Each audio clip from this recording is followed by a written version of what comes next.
Cool. Internet, hello and welcome to the GRLCS Spring 2019 stream of Diamond Capped Week 10, the final week of the regular season for Diamond Capped. I'm Alex, Agent A22, joined by Joseph Himana Savala for these, unfortunately, 3 only Diamond Capped matches for you today. In any case, we're going to go ahead and, first off, there's a lot of playoff implications going on in this week. There's a lot that could happen in this week. So we'll go ahead and talk through them as they come up.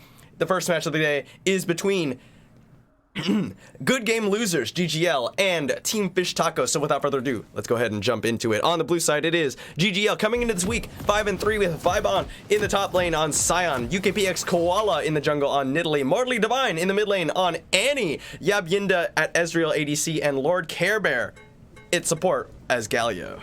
And on TFT for red side, we have Azuki?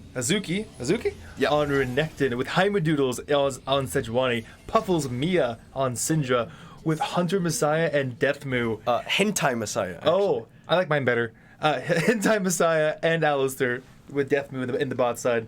Nasty bot lane combo. Yeah, so, GGL 5-3.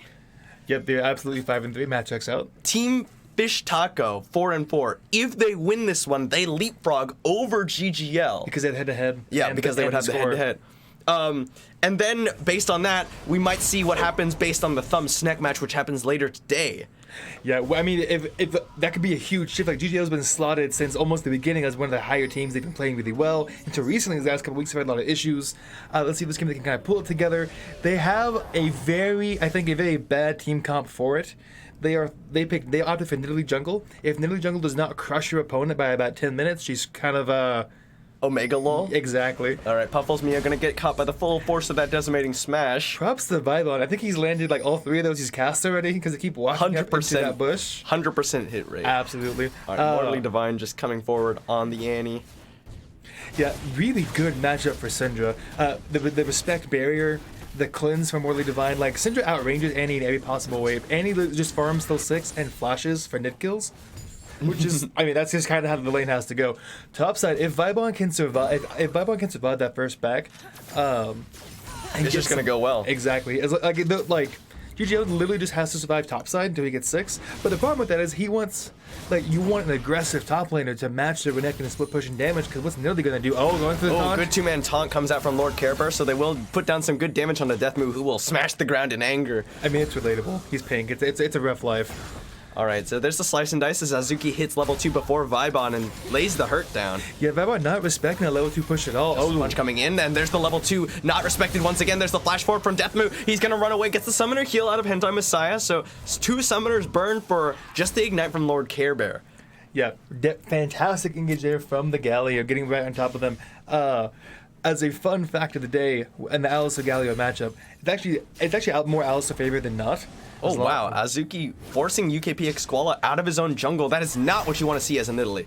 Absolutely not. And that's one of those massive... Oh my damage! Mortally Divine. Getting chunked. Living up to the former half of his name. Mortal. Jokes. Yeah, Nidalee being shut out by Renekton. I feel like Scion was the wrong pick here from them.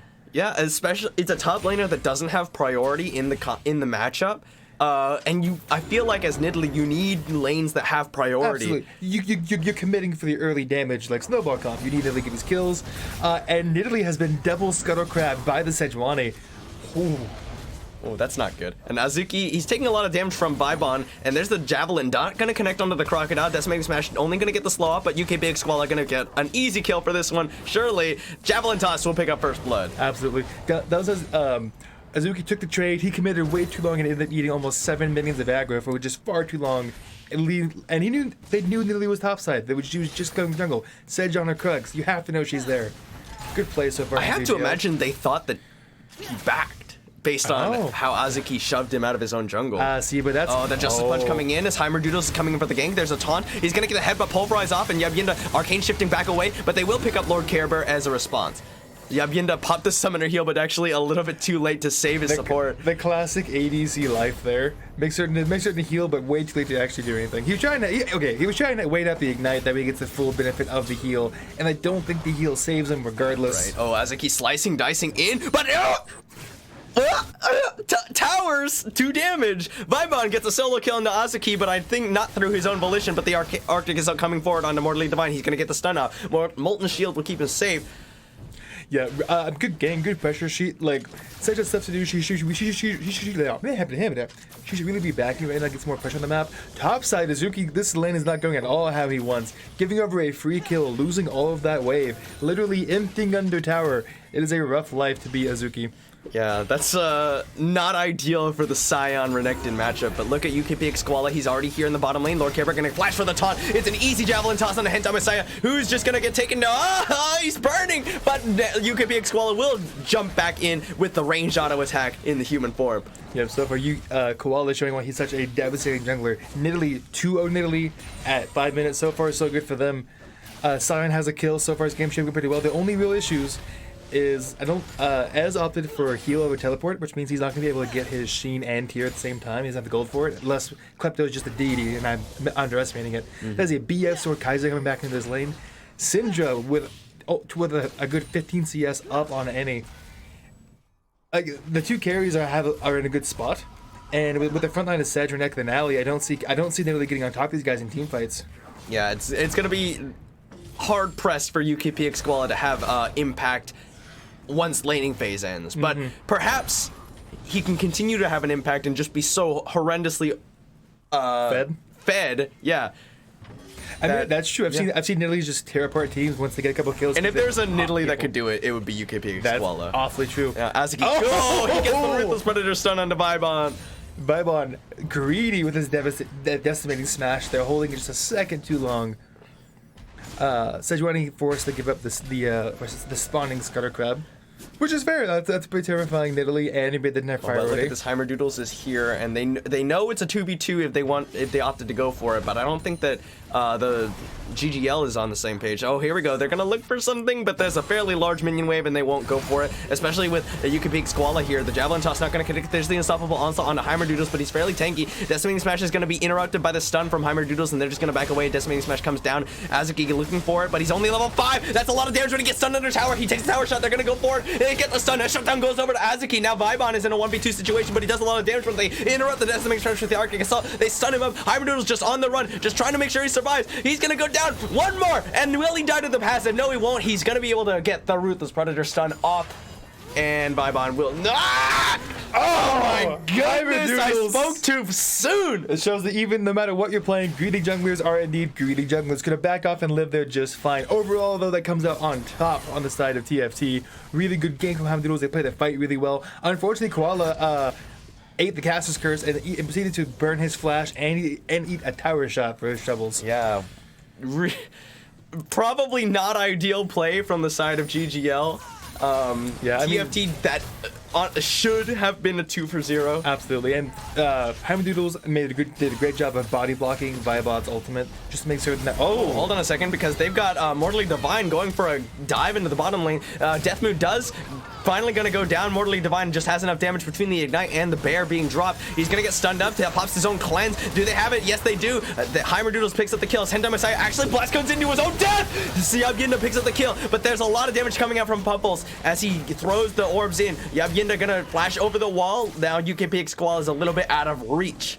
That is still 1-for-2 in. Nope, I also died 2-for-2. Hold on a second, the Javelin Toss is landed, but Yabginda has Arcane shifted in, and they take him down as a response. UKPX Squall doing what damage he can. He's gonna jump onto Heimerdoodles, but the Unleashed Power comes out of Puffles for the double kill, and the Greed comes out from UKPX Squall. Absolutely, great job there from Puffles, roaming down, just almost immediately abandoning the wave. Overall, this is a really good thing for TFT. They have Dragon Control. Alistair's going to find Scion here, force him to stay in lane even longer. He has no TP, no ultimate. Leave him Renek into free farm. Yes. Oh, yeah, he's going to get the Pulverize off. Heimerdoodles is here, but he's very low, and Vibon has a fair amount of damage to offer. And the headbutts him right out of that. Vibon not really quick with these Qs. He's been interrupted so often. Justice Punch came in from Lord Careburn. Now Deathmoon might be in trouble as the Decimating Smash is going to come through. A taunt into the Unstoppable Onslaught as Deathmoon will fall for this one. The Greed from the enemy support, or from the TFT support this time. This is Diamond Cap, right? Indeed.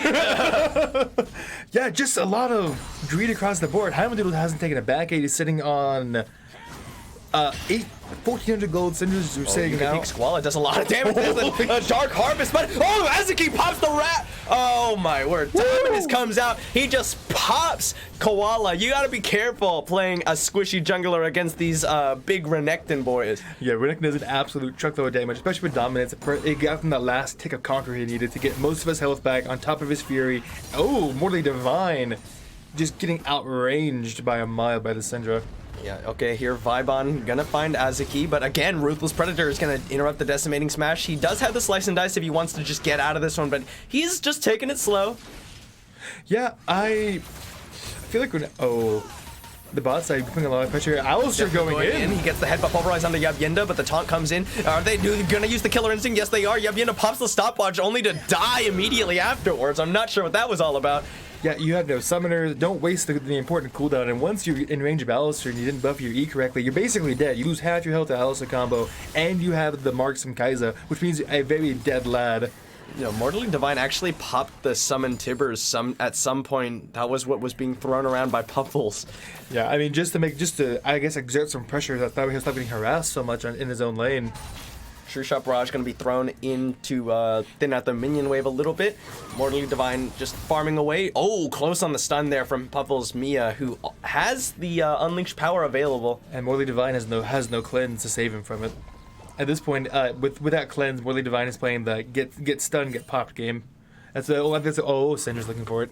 UK Big Squalla and Lord Carebear are in the area, just trying to take away the Ocean Drake for themselves. But Heimerdoodles is here, making his presence known. He's a level 8 Sejuani to a level 7 Nidalee. This is the Nidalee that started off. Oh, that's a good stun, and that'll be an easy kill. Shutdown going over to UK Big Squalla. But more, what we were saying, level 7 Nidalee compared to a level 8 Sejuani. This is a Nidalee that got 2 kills in 5 minutes. You don't expect to see the Nidalee fall that far behind so quickly. This is the Unstoppable Onslaught as Azuki is going to pop the dominance, but Koala is here to turn the tides. He's got nothing to do. Shutdown goes over to Koala now. There's the Void Seeker coming in. They don't have the Killer Instinct, but they do have the Glacial Prison, and that's going to be easy because the Arcane Shift is not available.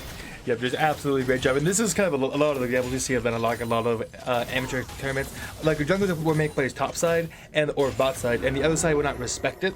Like top side. Oh! Heimerdoodle's going deep onto Lord Carebear. The taunt comes through. He'll take a couple tower shots, but the Void Seeker going to connect. Killer Instinct not available, but they will not need it. They have the damage necessary to kill him. I'm sure. Yes, they do. Yeah, I mean, you have 2 huge tanks, even if they don't, they're running the tower to kill you. They don't care. Azuki trading up on Vibon. Yeah, Decimating Smash is going to get a little bit of damage off onto him, but no knockup coming through. Mortally Divine is in the bottom lane, and he does have the Summon Timbers available if he wants to go for it. Vibon's closing in. Do it, Vibon. Azuki going in, trading in onto him. Yep, good trade for them. There should be a pretty free Ocean Drake going over there as mid side. Sion is not TP available. They really are not in a position to contest this, especially with nearly nowhere near. Yeah, Mortally Divine's gonna spot him out on a ward, but it's not very likely that he's able to get a steal off here. Ocean Drake comes out as Yabyinda gets the Unleashed Power from Puffles Mia. Almost goes down. He has to pop his Summoner Heal to survive as Azuki's trying to solo out this Rift Herald on the top side of the map. Looks like TFT are just sort of getting everything they want right now. Both sides of the Oh, hold on a second. Flash Summon Timbers drop, and the Javelin Toss is easy to follow up on a stun target. Absolutely. That's exactly what we were hoping for earlier, that every time there was up, Annie would use it. Though, the only problem is that Annie can only... Oh, because she's going to Q out. Come on now. Every time Annie can only do every 5 minutes. She's only a useful champion in the Ascendant jar every 5 minutes. I feel like that's just not worth it. On the back to the UKXP, Koala does pick up his Sheen and his finished jungle item. Koala and Lord Carebear here in the mid lane to back up Mortally Divine with Summon Tibbers being used to try and push the wave. They're going to stun him up with the Q, but Lord Carebear just punches into the wall. Here comes Azuki, and that's a big crocodile. Flash Headbutt Pulverize only finds one, but that's a good taunt, lands as soon as Azuki jumps in. Yep, really good job there from Lord Carebear, mixing that taunt went off. Poorly played from Deathmoo. He used it ult way too early, trying to cleanse the taunt that hadn't happened yet. Bit unfortunate. I think that fight goes their way. Dropping Rift Herald right in the middle of them, eating half of his health via Nid Spear. Yeah, but the Rift Herald is going to be coming through. It's going to land a charge off, but oh, Dominus was popped by Azuki. Is he going to go deep? He goes in flashes, but he doesn't get the stun up. He ends up stunning up the Gallia, who they will take down as a consolation prize. Yeah, but there's still a tower going over. Vibon, no TP available, not roaming down in time to stop the second charge from going off. Yeah, and it looks like they're just going to get a second tower for it. Vibon has the Unstoppable Onslaught if he wants to make something happen here, but he's not going to get the chances. GGL are not fast enough to respond. Yeah, Ezreal's farming bot side, Sion's was farming top side. They only have 3 members there, and without Ezreal, which is a good chunk of your early mid-game damage, you really don't want these fights because you don't win them. Very... questionable. Yeah, very odd lane assignments this game in general. The GGL keeps going in places they don't want to be, whereas TFT keeps playing, I think, actually fairly cleanly, as far as like their Well, except for the couple events. Yeah. All right. So Yabyinda trying to poke him out, but they're not going to get a whole lot of alone time with this tower. It will be kept relatively safe by Puffles Mia and Death Moon. Yep. Just, I mean, it's the casual Sundra wave clear. They're not, without any. Vibon flashes away immediately, but Azuki is still going to be able to land the autos to stun him up with the help of Heimerdoodle's passive. Vibon is trying to find a way to Unstoppable Onslaught. He's under tower. Decimating Smash is not going to find anybody. Unstoppable Onslaught is going to be used just to keep Heimerdoodles under tower as long as he can, but it's not going to be enough. Charge Up Barrage comes in. Azuki's going to get the kill, but Mortally Divine will claim a double in response. Yeah, that was way too ham. They dove their tank who has Ninja Tabi and armor under his own tower. Oh, that's a good stun. UKPX Koala is going to come in. Death Move Hex flashes over the wall, but he's not able to get a headbutt pulverize combo off. Lord Care Bear is the one who gets knocked up, and he pops the Unbreakable Will. There's the Killer Instinct. Hentai Messiah comes in deep. He's going to focus down Lord Care Bear. Takes a few more skill shots on his way out, but that'll be one kill over to the side of TFT. Yeah, but really good job. They recognized that the Kaiser could get done. I was like, man, what's their plan here? Then I saw the Kaiser marks. I was like, oh no. Oh, not quite going to land the stun coming out of that Scat of the Week. Nope, he does not have his Unleash power, but he does have Barrier in the case he gets jumped by this Nidalee. They can't really match us, but push over Nectin, and they don't have a lot of options for. Oh, that's a stun landing onto Yabyinda. Arcane Shift will get him out to safety. Thank goodness for him that there's no Unleash power available. Yeah, but even with that, right now, it's 16 minutes in, you're not able to find these picks, these fights. They don't have the vision for it. Their GGL is 3K gold down, and Sedge has 2 items. Like, this is so far not shaping up how they. Fully charged Decimating Smash onto Azuki, and now they've got UKPX Koala in the wings waiting for it, but that's 2 tanks fighting, probably not going to be anything. Yeah, and Azuki thinks to himself, why is he fighting me? He's lost every other time. Maybe there's someone here. As he backs off, ceding all wave control, sniffing out UKX, be like, UKPX Koala. How do you do that? UKP in one sentence is brutal. Oh, hold on. Hex Flash going to be used. Vibon might be caught out here, but they're not going to go for it. They just sort of walk around. All right. See you later, friend. It's the handshake take. I couldn't go on you. Nothing would change. You're right. Well, see you next time.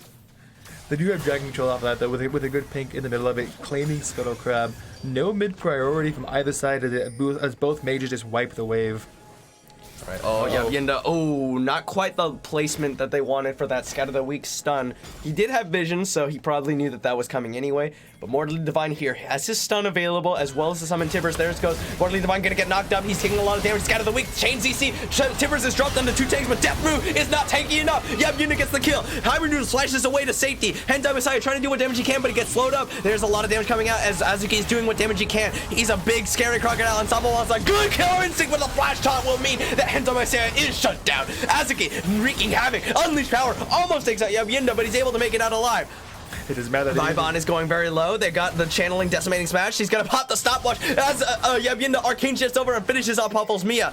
Mortally Divine is doing what he can. Heimerdoodle is gonna get the blue smite off, and now he's gonna chase down Mortally Divine. Does he have enough damage to get him more? Oh no, he's just gonna die anyway. So Vibon is gonna come around. The stun comes down, and he will finally fall. Yep. Oh, but Azuki is still waiting in the wings. He has the mid priority. He has the health, but he's not going for it. He's going to opt to fall back to Dragon, which he does get the objective they were looking for. So I think even though they lost more in the fight than they took down, it's still worth it for them long run. Yeah. So very odd fight. They were looking for the front to back like kind of like fight. Unfortunately, Syndra was not in position yet, and they chose to engage. So both engages went super deep onto a tank, onto Vibon. Vibon didn't care. He's perfectly fine with that. Let Annie get down to ultimate. Oh, they're not going to give this one. Oh, yes. You really wanted to jump over the wall with that one. But here's Vibon, and they're actually going to teleport him in and actually still go for this Mountain Drake. And it is secured by GGL. Now, who will win the fight? Death Move is going to go in, gets the headbutt pulverized, but it's only on the Lord Care Bear. They miss the Scat of the Week stun. The taunt comes through, and that will mean TFT cannot continue the chase. Yeah, they had jungler there, and TFT just did not, but looking for the fight. It's a slow from the Roar of the Slayer. Decimating Smash not going to connect thanks to the Scat of the Week, but UKPX Koala jumps in. Unleashed power is going to be thrown down. Here's the Justice Punch in. They taunt of Death Brew, who is almost certainly going to fall. He's ignited. He's going down, but Azuki in the backline, and Hentai Messiah ripping through the members of GGL. Hentai Messiah coming for Mortally Divine, trying to secure a kill. He is going to get Puffles Mia, but he is going to get soloed out by Heimerdoodles. Yeah, fantastic job there. They did a really good job trying. Oh wait, and there's the stun, and Hentai Messiah just gonna shred through the tank as Kaiso was born to do, the ace for TFT. Absolutely, just casually ignore the ghost. Azuki, you can't ignore it for that long. Please turn on him, stun him. Oh, thank God. Whew. Yeah, really unfortunate fight there from GGL. They got the good engage, but unfortunately, Alice was able to interrupt Koala's attempt to assassinate Syndra, and the entire time their front line's engaging. I honestly think Koala is kind of Tilted? starting to lose his team fights by going in, forcing them to fight when they don't have a comp that's really very Designed to good at fight. fighting. Additionally, he's really not assassinating any targets. Why? I don't think there's much point in flashing onto somebody who's standing right on top of an Alistar. Yeah, there's just not a point to it. Like, I mean, let's say he successfully kills Puffles. What are you gonna do with the Kaiser next in your backline? Oh. Deathmoo is here by himself, but he does have the killer instinct from Hentai Messiah if he were in any real trouble. Yep.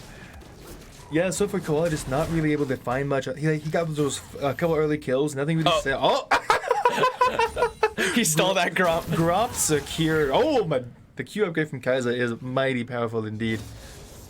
Right now, both sides are partially on Baron, getting the vision control. They're sending Syndra mid now.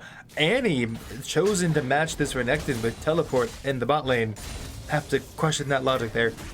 If Annie resets, that's tower probably going over to the side of TFT. Yeah, Azuki just continuing to shove in. Azuki was huge in that last team fight.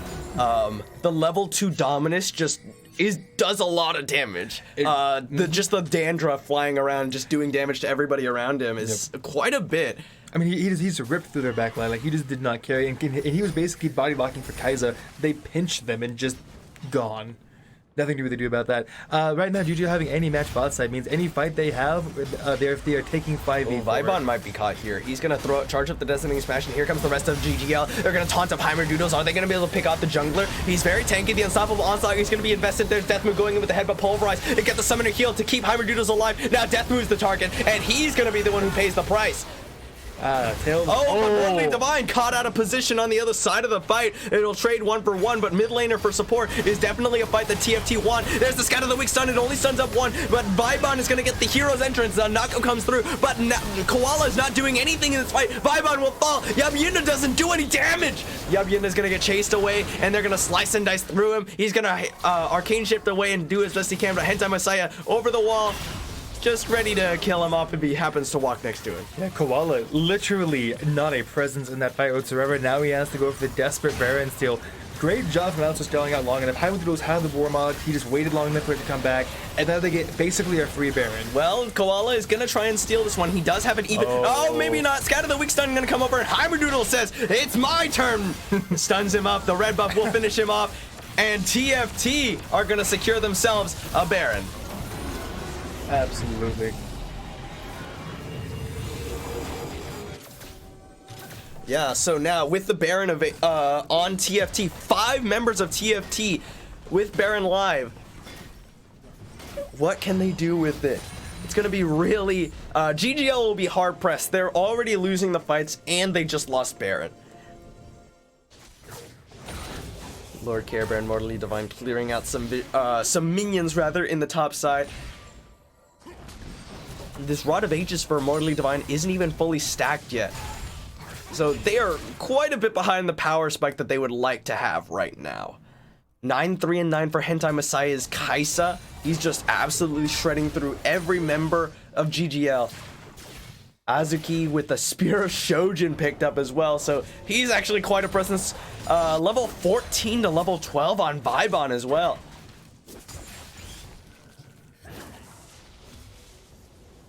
Yeah, just about ever so slight EXP leads across the board. Oh, here we go. Yabyinda might be caught here as Azuki and Heimerdoodle surround him. 2 big BB guys. There's the Ruthless Predator stun, and Yabyinda's gonna fall. The Timbers is dropped, but Mortally Divine is just getting chased around by a cow. Hentai Messiah rips him up hard with the Acathian Rain. And as Azuki continuing to go aggressive, but they don't need to. They just picked up both of the damage dealers on the side of GGL. Mortally Divine and Yabyinda are down.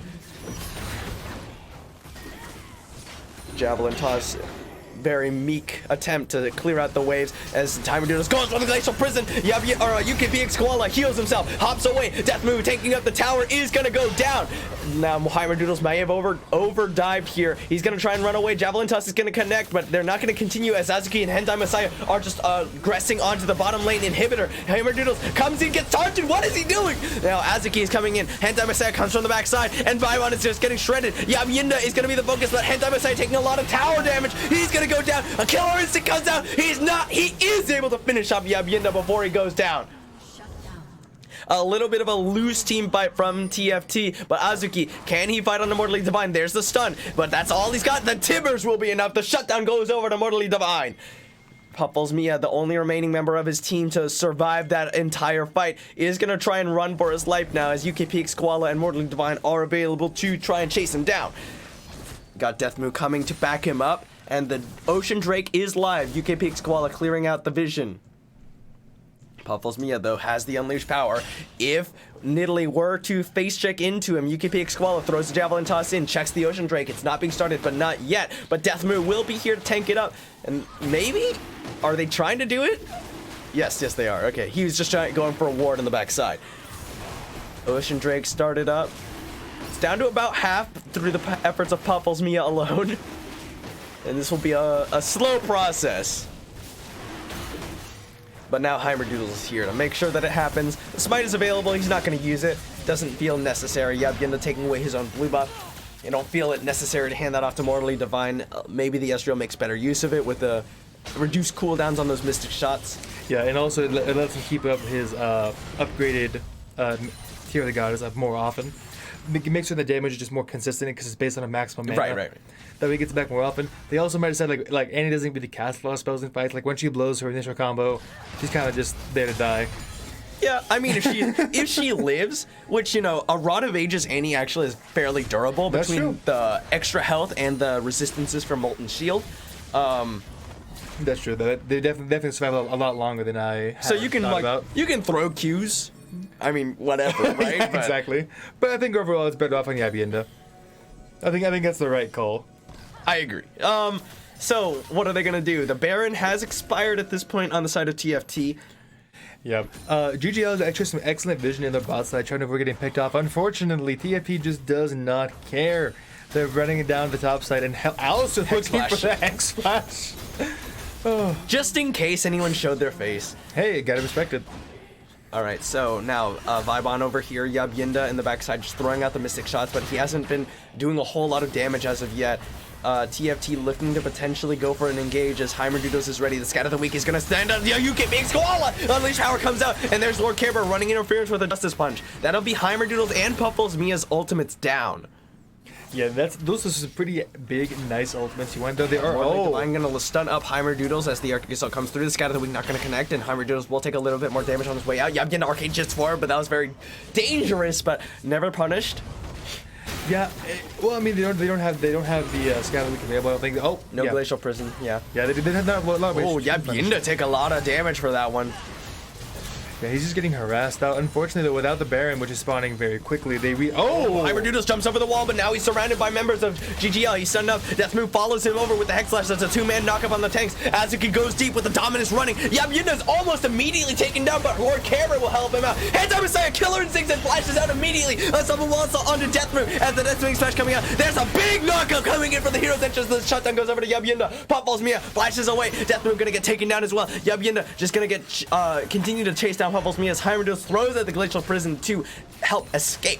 Yeah, that was some severe, interesting plays inside of TFT, just all in so hard with no ultimates, no cooldowns, no plan in mind. And that's just giving over the free Baron to GGL. This could be what GGL's needed. They need that Baron. They need to shut these towers down. This is their lead as long as Heimer Doodles does not take the Baron. Yeah, Mortally Divine is being used as wave clear duty in the bottom side. Heimer Doodles really wants to look for a potential steal.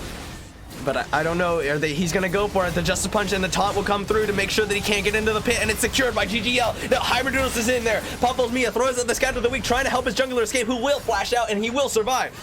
Yep. Good attempt for it. I don't think it was the most optimal attempt for it, but it was a good try. You have to try, because if you get that Baron for your team, you actually win the game off of it, I believe. So your whole team's up. You run it down mid lane, take the inhib, go top lane, pretty easy. And on side GGL, all this really does is slow the game down. Like, this is what they're kind of hoping for. The problem is, though, they don't have any more scaling champions. Without double tier, Ez doesn't scale super well. Kai'Sa has already outscaled him.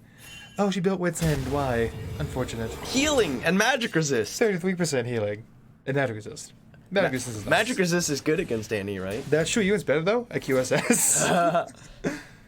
And cheaper. But yeah, no, they can install as much as they want, but they really don't get anything big out of it. Like, Ezreal's already hit his big like mid-game power spike that's come and gone.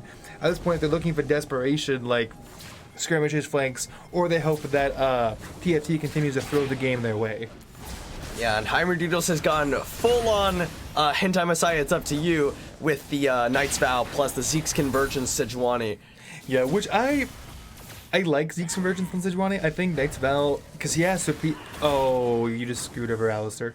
Unfortunate. Alistair also, so, Heimerdoodles, Oh, double Knight's Vow. Oh, Flash Headbutt Pulverize is going to go in. The Glacial Prison coming out, and UKPX Squall is down immediately as Azuki wreaking havoc in the back line. He's going to get just punched up, but he's got the Guardian Angel for if he ever does finally die. There it is. Now, Heimerdoodles in the back line is just tanking up 3 members of GGL as Azuki is finally going to follow. They finally take down Vibon. Yeah, unfortunately, Vibon's stalling them out, making sure they weren't on top of them. But I don't know if it matters. Like, the rest of them is forced to retreat from the sheer assault.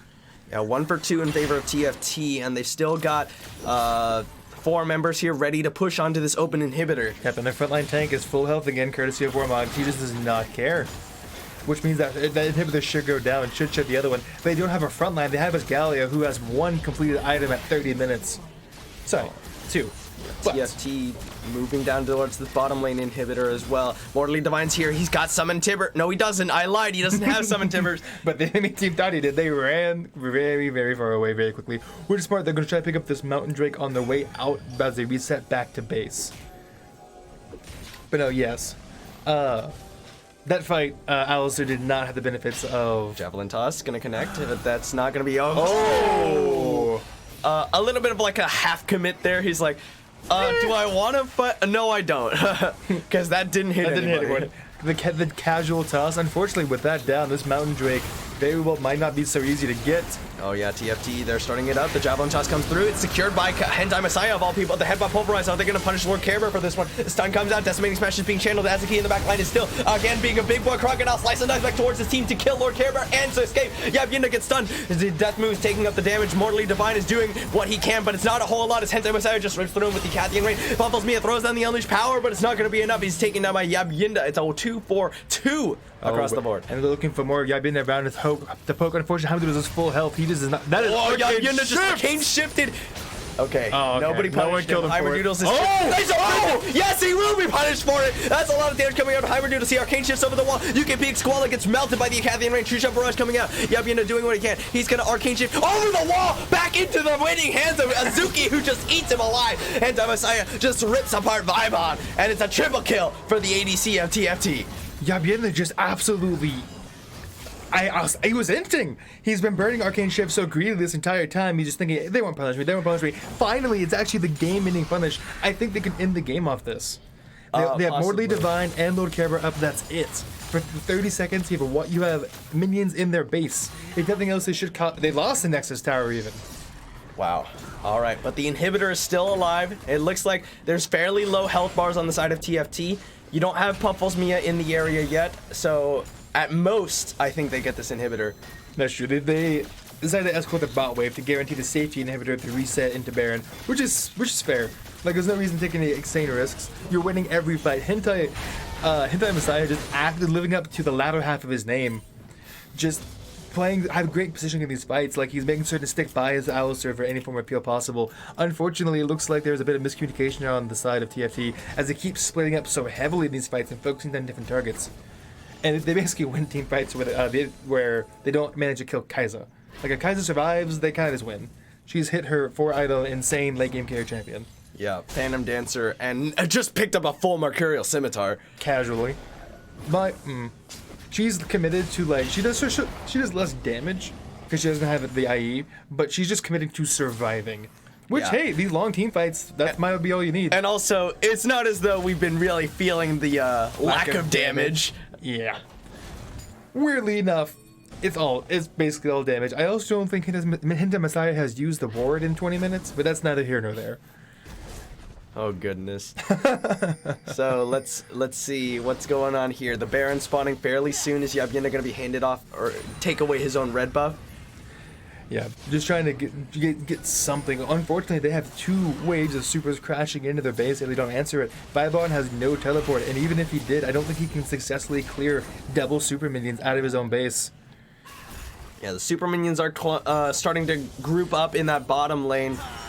True Shot Barrage going to be used to scout out where they're coming in. Then it's Unstoppable Onslaught. He's going to go right down the middle. The Justice Punch comes in. Heimerdoodles is taunted up. That's a big scout of the week. Oh my goodness! Marley Divine Flash Throw.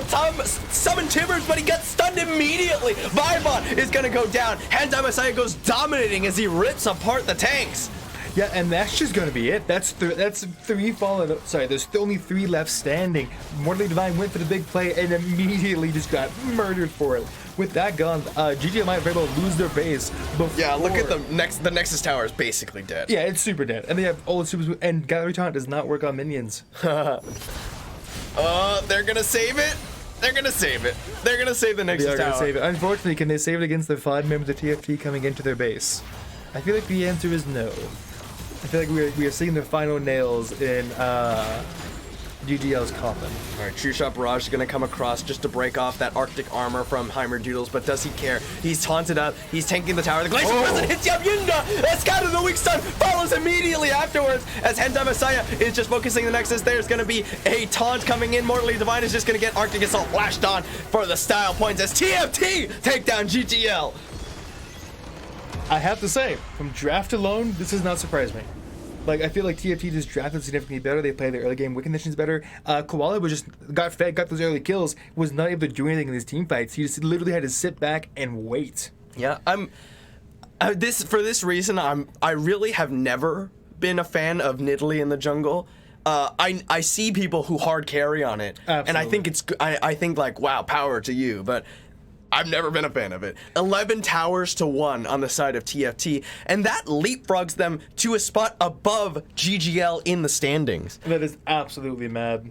Yeah, so there's still some things that could happen, but I think, is there a scenario where GGL doesn't make playoffs? No, there is not. Okay. We went through it super hard the other day because we're like, what if this happens? What if this happens? What if this happens? I don't think there is. Okay. Well, we will find out shortly because we have game number 2, another one with huge playoff implications. Snack versus Thumb coming at you in just a few minutes. Thank you all so much for watching, and we'll see you then. Cool.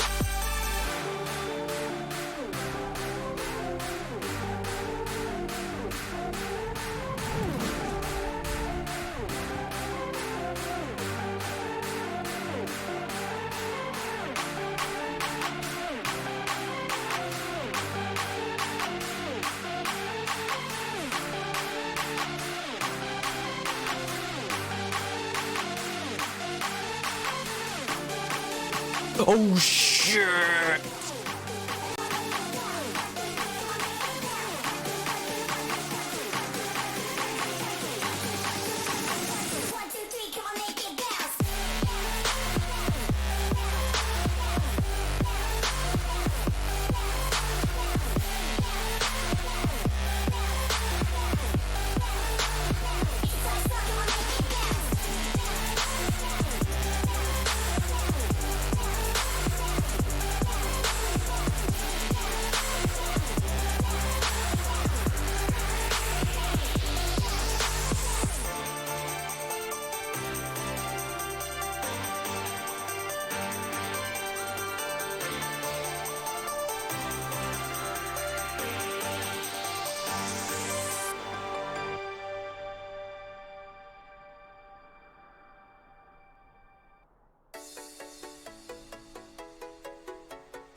right, Internet, hello and welcome back to GRLCS Spring 2019, Week 10 of Diamond Capped. We just saw TFT, Team Fish Taco, take down GGL, Good Game Losers, and overtake them in the standings now with their head-to-head win. Our next match also has fairly large playoff implications. It does. It is between Snek and those thumb guys from Spy Kids. So without further ado, let's go ahead and jump into that game. On the blue side, it is those thumb guys from Spy Kids with Weenie in the top lane on Sion, Hallow in the jungle on Jarvan the fourth, Chris Can't Miss in the mid lane on LeBlanc, and Just Do It on Sivir and Hastega and Galio. And on the red side for Snek, we have Jack Love's Lamp on Poppy, the King Yeetlo for Kindred, Killering on Ari with Raito Torchic on Zaya, and the Doughboy on Thresh. All right. So let's talk about playoffs implications for this game. So with that win that TFT just picked up, they are ahead of GGL. Yep. Thumb also has the head-to-head over GGL, but GGL does not have the head-to-head, or GGL has the head-to-head over Snek. So Snek has to win this to maintain playoff contention. Is that the case? Yeah. Oh yeah, you're right. You're right. Snek actually has beaten TFT though. That's true. So then there's a big variety of tiebreakers that go into effect. Should Thumb pull out this win? Right, which would on one hand be hilarious for the sake of memes. Yeah. On the other hand, man, math.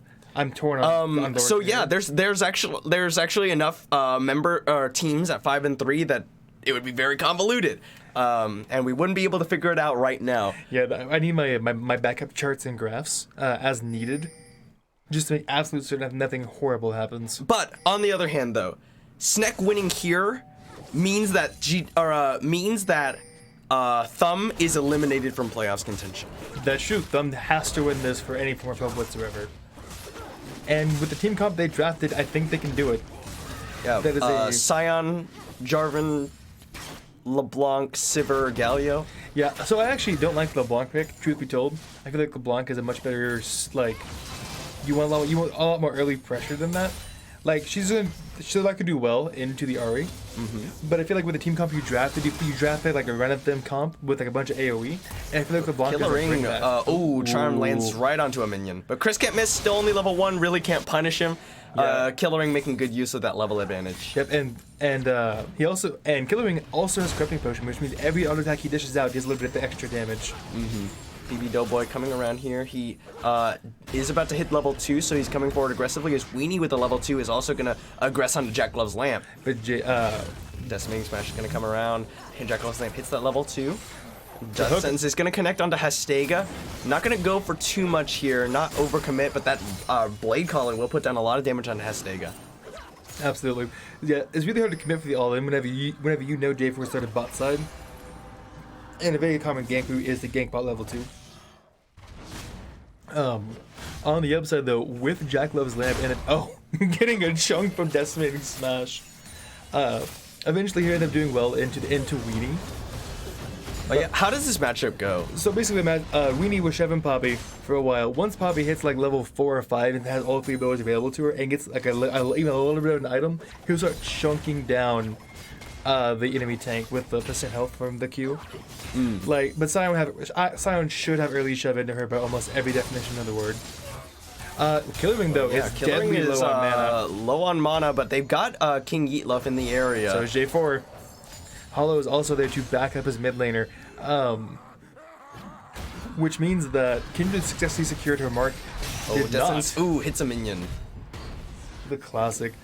Chris Can't Miss going aggressive on the Killering. The Ethereal Chains are going to land, and he's ignited. Is it going to be a solo kill? Yes, it will. First blood goes over to Chris Can't Miss as Killering will fall.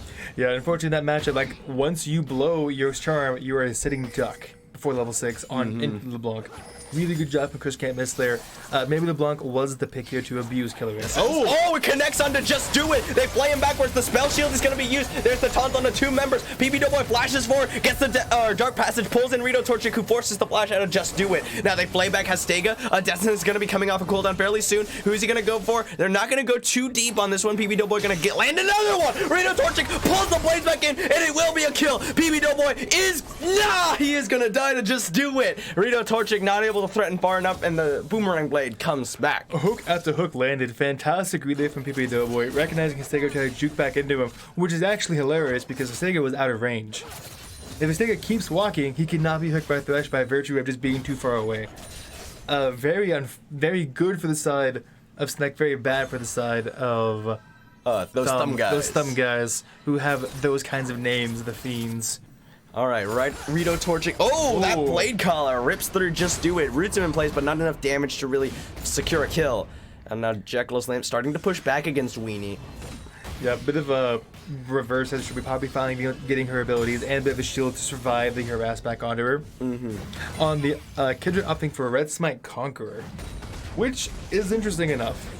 Oh, yeah, Jekyll's Lamp taking a lot of damage, but the Heroic Charge will push him out of the Decimating Smash. Another one will come out just for a little bit of damage as Jack will back away with the Steadfast Presence. King Yeetlove sniffing out Hastega here as he clears out of ward. Is he going to go for him as soon as he comes out? There's the Wolf's Frenzy. Yeah, but unfortunately with Chris Can't Miss having this most important mid lane priority, he can't really afford to opt into the fight because he'll lose. With Scuttle spawning topside, Chris Can't Miss his that level 6 first. Killering has to be very careful. Yep. He's gonna go aggressive onto him. Oh, the charm misses. Ethereal Chains are gonna land. He flashes away, but Paolo will follow flash. There's the flash lag and drag, and it will be Hastega somehow picking up the kill onto Killering. Yeah, that is Hollow's flash for Killerings. Unfortunately, the Killering is not, again, missing that charm. Wait, how did Hastega get that kill? Execute. But Hastega, he was all the way back there. Red Smite? No. Huh. No, Hastega's the support. I am an idiot. He didn't ignite. Wait, you're right. What? I have no idea how we got that kill. Winds of War? I have no idea. Sorry, I was like, what do you mean Hollow? It was all upon him. But yeah, no, Hastega is indeed Galio. Yeah, I have no idea where he picked up that kill whatsoever. Galio Q got it, apparently. Yeah, so I didn't even... It was the Winds of War. Whatever. It's that skin, dude. Oh. How unfortunate. On both ADCs having almost a mirror back, Rito Torchic only having a dagger on his opponent. Alright, Rito Torchic and PB Doughboy now starting to get shoved back in. Just Do It using Sivir to play the game. Yes, the fun interactive lane that is Sivir. Which is a very, I'm surprised we keep seeing it so often. It's a very strong ADC, it's a very safe ADC because you have bot lane priority almost always. After level 5, you should look at this. Killering's just hit level 6, so he feels a little bit safer, but still, Chris Can't Miss is gonna, good charm comes in, but Hastega's here! Spirit Rush is gonna get taunted up, the Ethereal Chains lands, and Killering is gonna Spirit Rush in because he, I don't know, could he have survived that? I think he survives between Darksteel and Creeping Pot Ticking. I think he lives. He could, so your options there are go in and attempt to get a kill, or go out and attempt to live. The only problem is that I don't think he has a chance of getting the kill. Like, he doesn't have the damage, he doesn't have the burst, his Ignite was just unnecessary. Yeah, if you are sure that he would have lived, had he gone out, then definitely wrong play. Yeah. If you're not sure, or it's... Oh, wow, hold on a second. Weenie, solo killed up by Jekyll's Lamp. He heroic charges onto him. Keeper's Verdict knocks him up into the air in the Hammer Shock. Yeah, Jekyll's Lamp solo killing Weenie. Impressive, and that's Poppy for you. She's a fantastic tank killer. Thank God we passed the days of the horrifying Poppy with the clean Sunfire cape into the Iceborne Gauntlet. Yeah, King Eatlove and Jekyll's Lamp going to be pushing onto this top lane. Hallow seeing the jungler into the top side of the map for Snek will go ahead and start up the Ocean Drake with the help of Hastega. Yeah, it's blue warded. They have no idea this is going on, and Sivir doesn't need to support anyway. She can just go the wave and dip. Good take there from the side of those thumb guys. The LeBlanc is going to be a problem. Chris Can't Miss jumping onto him. The charm misses once again, but the Ethereal Chains does not connect. Wow, they're back again! Black and Drag in after the taunt, and Killering has nowhere to go. Yeah, really just not, like, once the Ocean Drake falls, you have to know they're going to go somewhere. BB Doughboy wants to punish this one, punish the roam from Hastega, but he knows the spell shield is available, and there's nothing he can do to stop him. Yep. Again, Sivir is such a safe champion. Really, the only real option there from Doughboy would be trading flashes that burn the box. And that's probably not worth it long run. Though Galio is missing XP. Yeah, Hastega, though, is already level 6, so hits that key break point for when you sort of don't need EXP, kinda-ish. That's true. Hammer Shock gonna come down. Jekyll's Lamp still continuing to get shoved in by Weenie as Kindred Mark falls off of Weenie and see who it went on to. Yeah, fantastic vision here from the side of Snek in the bot side. Just the entire bot side of that river just lit up with pink wards. Which means Chris can't miss, looking to go aggressive onto Killering once again. he has the items, he has the damage. Oh, there charm we go. this time. Now he's still going to continue to go aggressive, and the Ethereal Chains will miss, so he'll just pop right back. Yeah, really good trade. Unfortunately, like usually the charm signifies you win the trade. He still ends up losing the trade a little bit by virtue of being so far behind. But Jesus, Jack. Yeah, Just Jack- going on to this weenie. Jack really doesn't care. No, it's like 6 minions, whatever. I'm just gonna queue anyway. This All right, won't King backfire. Yeetlop is waiting for Chris can't miss to go aggressive once again. Yeah, the butt. But worry about Hallow, because Hallow is in the area as well. The charm misses as well. The distortion does pop him back just in time, so King Yeetlop can't really make anything happen down here. And unfortunately, Yeetlop's gonna actually lose out to his raids to J4. Because he just can't walk through mid lane against that LeBlanc. Bot side getting lane priority. Death Sentence is not gonna connect from onto Hastega. The root will, however, and just do it, gonna come forward. Really can't make any punish happen. Yep.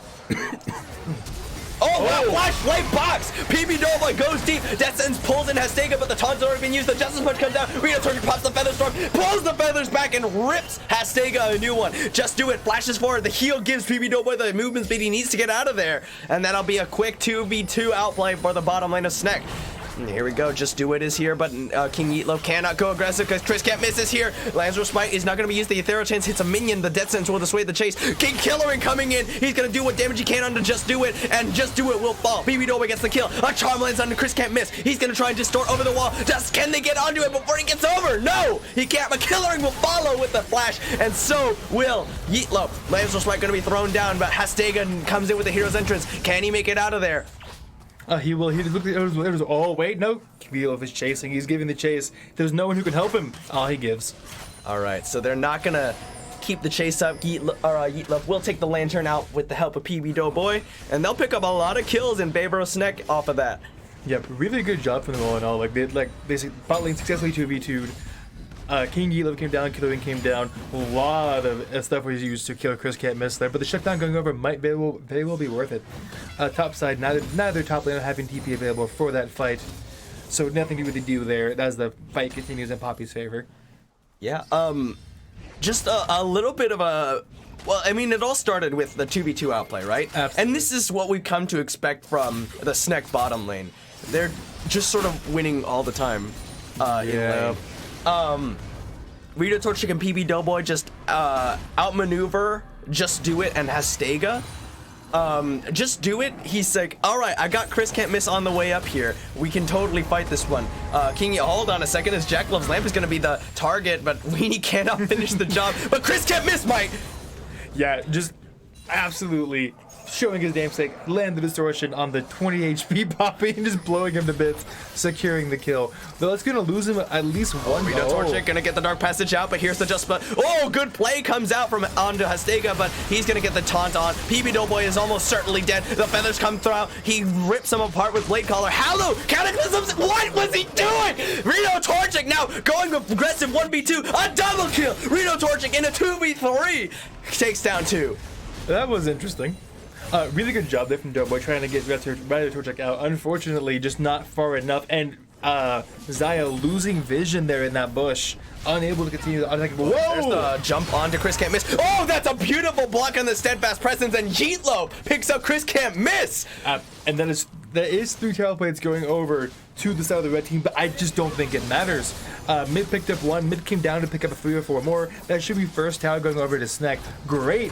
Oh, the tower platings have not dropped yet, so that tower is actually barely fairly durable. A charm is gonna land, and now Hastega is gonna go very low. Kellering cannot finish the job. Can they finish the tower though? Reno Torchic is shut down. He took too many shots. That is the downside. All right, here we go. PB Doughboy misses the hook thanks to the flash away from Hastega. He's ignited, but he's not gonna go down surely.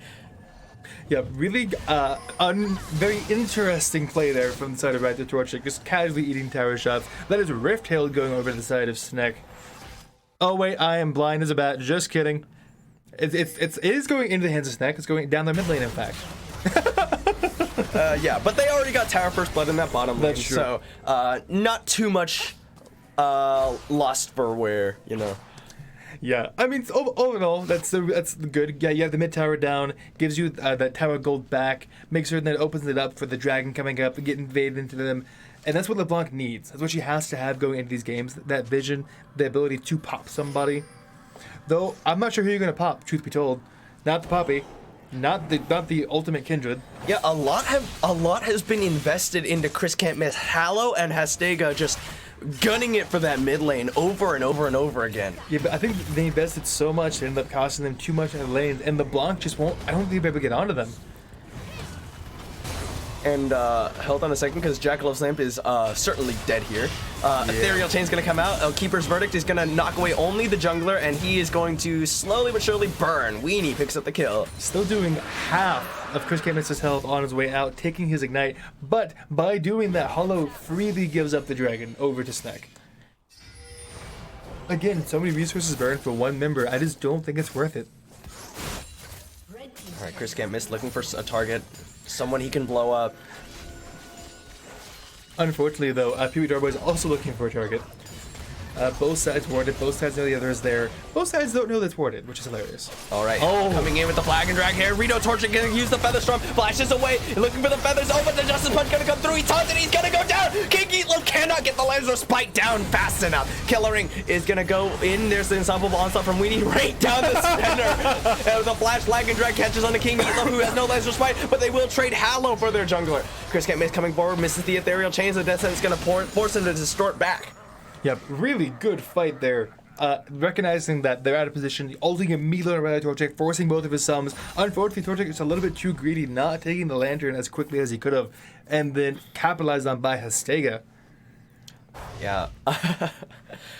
Sorry, Weenie ulting down the middle was just and then so when casually comedic. sidesteps, Weenie's like, wait a minute, stops, full halt, turns around.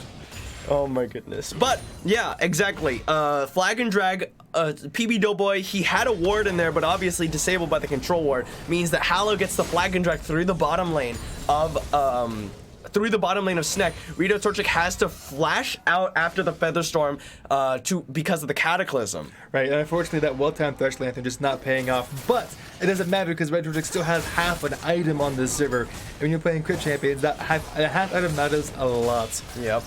But in spite of everything, it is going to be mid lane tower going down in favor of Snack more than anything else. Jackalofe's Lamp going to get the Decimating Smash. I don't think he cares. It just doesn't look like he cares to I don't me. think either of these two care about what each other have to Except do, King but King Eatloaf is Eatloaf is in trouble. The Heroic Charge is available. He's going to knock him back towards the... just waiting for it. There it is. And Kindred is going to shred through tanks as Kindred does. King Eatloaf picks up a third kill for himself. Yeah, especially with King Eatloaf going that Conqueror and half of his health, run faster. Killering. Oh, Killering actually trading nicely onto Chris Can't Miss in spite of the Ethereal Chains landing. Yeah, once Ari lands her charm, she basically is guaranteed to win the trade just by virtue of how much utility it gives, how much, basically that root doesn't matter because the charm is the same amount of time. 20% damage bonus. I think 20% still. Mm-hmm. Yeah. But so far, Hastega going to be spotted out by PB Doughboy. Destin's going to connect, and Rito Torchic just going to rip him apart. The taunt coming out, but Rito Torchic knows his ranges. Just needs to stay outside the circle and finish off Hastega. There we go. Very good phrasing, my friend. Very good phrasing. Gotta time it just right so everything calms down as the speech is over. Though, so it's been proven time and time again, Weenie cannot match the split push of Jackalofe's Lamp. So I'm not sure how they're gonna try to handle that. And that was actually really nice because he forced out the spell shield.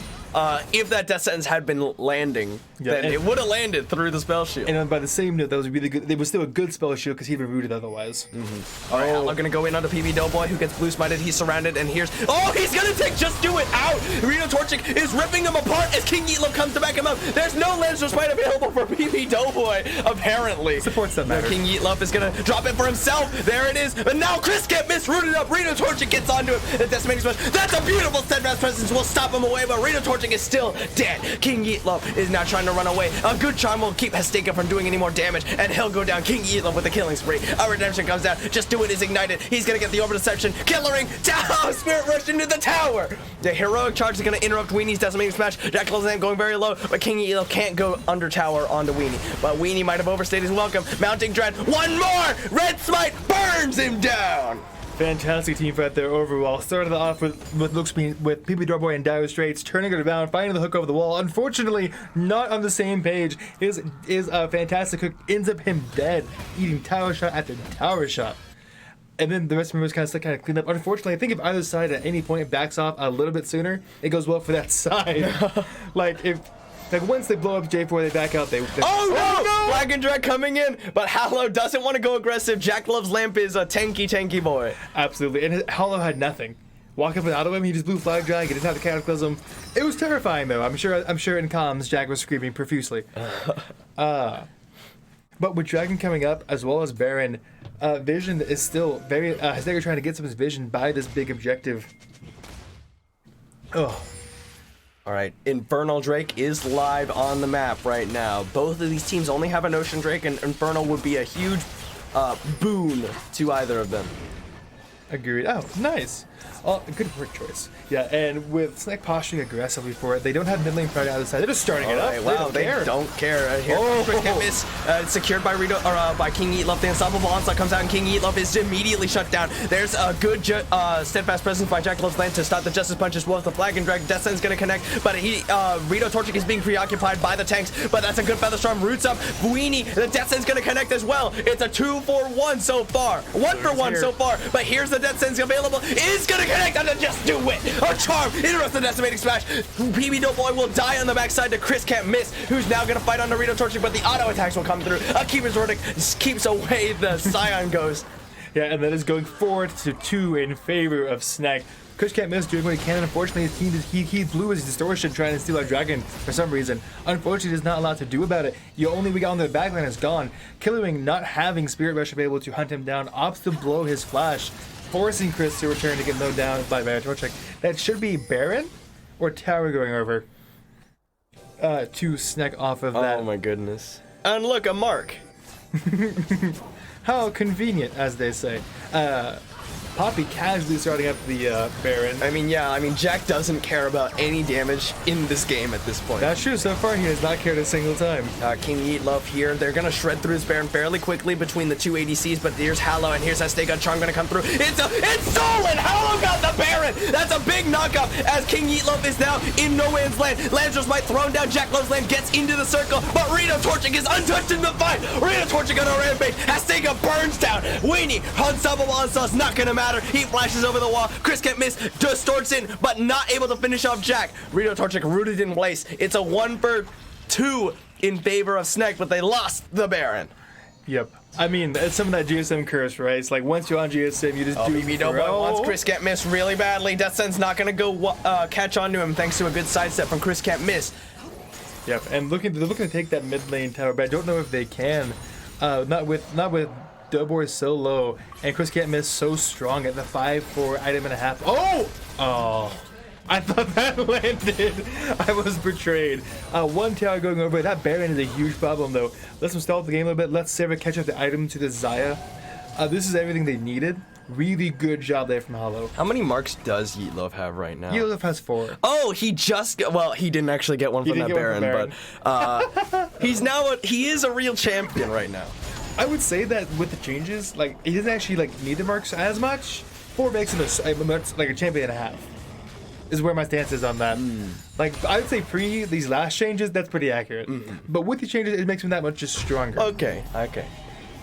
As much as I hate to agree on the help Thomas at all, that goes against my code, but I was bribed by certain RA members.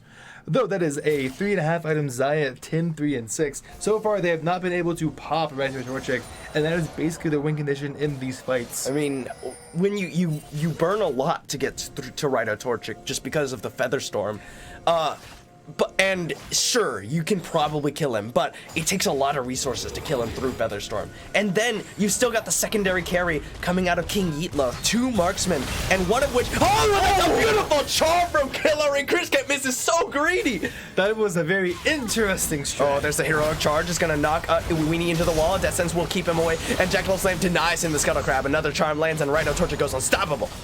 Yeah, Jack Love's Land continuing to not care, just diving deeper. Killering once more. Charm is not available. Yes, it is. Oh, but Orb of Deception is going to break the spell shield, but he's not able to connect the charm. Yeah, still really good job all in all. Unfortunately, Unfortunately, with basically the only real damage deal right now, with it being Chris can't miss. Oh, BB Doughboy is so threatening. One death sentence is definitely a death sentence for the members of those thumb guys from Spy Kids. Unfortunately, no minions available. Yes. Well, here they are, but they're gonna back away here. I mean, welcome to playing against Sever. There are no minions ever anywhere. Dragon's coming up in the next minute or so, and that's one of the objectives both teams have been looking for. I am unsure what dragon it is. I'm going to go ahead and call it an Infernal Dragon, regardless of my knowledge. All right, it is in fact an Ocean Dragon. I feel like 1 in 4. I had decent odds. I mean, more than that, because one's already spawned. And once one spawns, the more likely to spawn of the same type. Mm-hmm. But I guess I should have guessed Ocean based on that. Unfortunate. Anywho. Okay. All right, let's sit on this ward, guys. I guess let's just stay here. It's okay. They'll walk into us, don't worry. Definitely unfortunate. Sweeper not being popped by Hastega. Though, I mean, honestly, there's no reason to really be camping that bush. You could be getting Dragon Vision, you could be getting more vision with that. Scion, now see, this bush where Scion's at, that's the bush to be at. King Yeet. Oh, wait, sorry, not Silas. Whoops daisies. I thought King Yeet was on Silas. Uh-oh, Jack loves Lamp. Oh, Decimating Smash is gonna connect. That's a lot of damage going down onto him. They got King Yeetlos Wolf's Frenzy over the wall just to spot him out. Hi, Jack. Goodbye, Jack. That is most unfortunate on the set. That should be a free dragon going over. Fantastic from them. Camping that bush.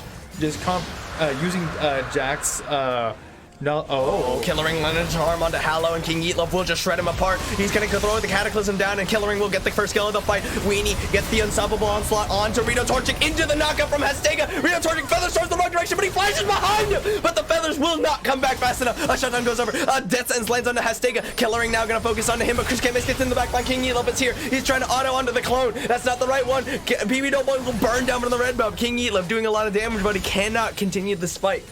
Yeah, unfortunately, so they were finally able to just burst them out of Torchic before he could pop the Featherstorm.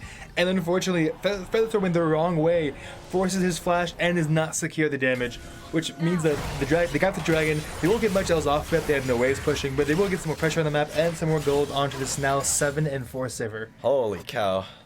7-4 on Sivir, but you're still contending with 11-4 Zaya and a 6-3 Kindred putting out damage. That's true. That's no damage to that with Baron coming out on the Rift next. This Baron would definitely be a more decisive tone of the game. If King Heatloaf can successfully push his smite button onto Baron, that's basically what they're waiting for, because you just can't push into Sivir without Baron buff. Hate that champion. Have I mentioned that? God, I hate that champion. Yeah, good item specs coming out across the board. Whoa, J4's build. What? Knight's Bow picked up. Doesn't have tier 2 boots yet, but he's trying to keep somebody safe. It looks like he actually knife out onto Chris Can't Miss. I guess. I feel like that's not horrible, but Chris Can't Miss doesn't do a lot of like damage per second. Yeah, he's trying to burst down one person. Right, PB might have found Hastega out of position. The taunt is gonna come through. He's charmed up. He's taken very low. One more auto would have finished him, but he's gonna survive. Yeah, unfortunately, just not really committing. They were scared to commit too hard in case the Gallery taunt led into Chris Can't Miss. Yeah, and I think that it's right not to commit there, but it's unfortunate. Oh wait, sense not gonna connect. Yeah, but I mean, it's still a lot of pressure. It's good for them. They're trying to posture around this Baron as Jack loves Lamp. King Eatlow gets some damage onto Hallow, who will just flag and drag to safety. This blue buff is a Kindred mark. That's why they're fighting so hard for it. Okay. See, I thought they were just being greedy. I wasn't even going to question. Oh, they're going to give it to him. All right, here we go. The heroic charge catches out Weenie, who might be caught out of position. The Mounting Dread not going to connect. Hallow looking for a flag and drag over the side.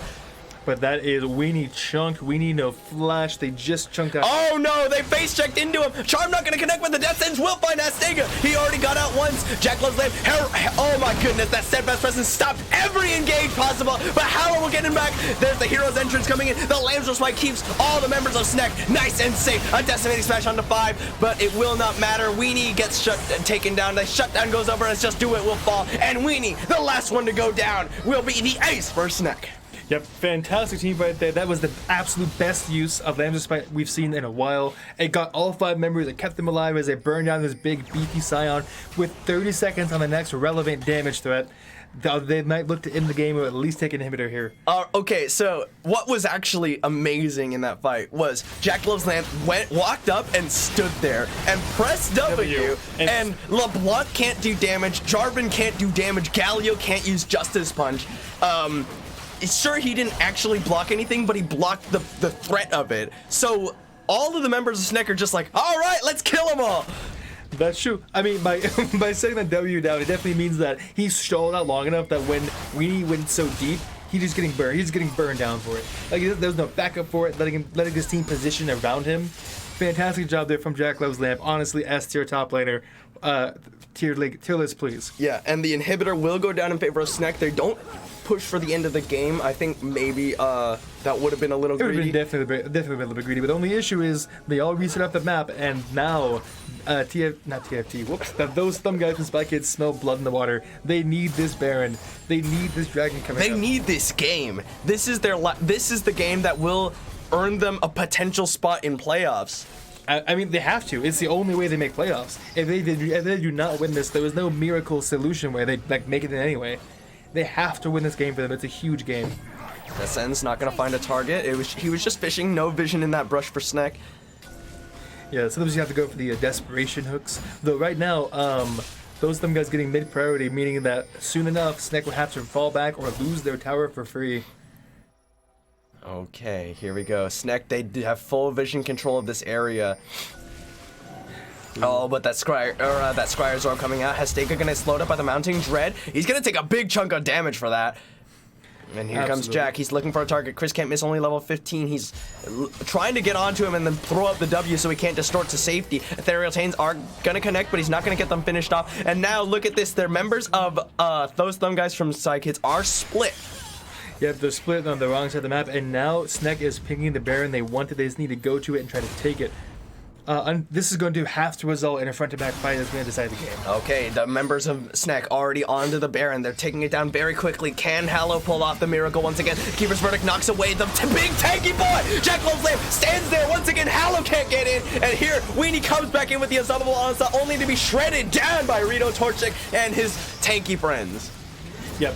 Actually fantastic. And just do it. He's trying to turn around onto King Eatlup, but the Lamb's Respite will almost certainly mean that he gets nothing. He gets one. I lied. But it's a 5 for 1 in favor of Snek and almost certainly the game. Absolutely. And honestly, the one he got wasn't that important. It's just a jungler. They're not used. Oh my god. Chris can't miss left the game already. All right. So that is almost certainly going to be it. Snek will crush those thumb guys from Spy Kids' hopes at playoffs and secure one for themselves as they take down the Nexus and those thumb guys from Spy Kids. Absolutely, and that is thumb locked out of playoffs.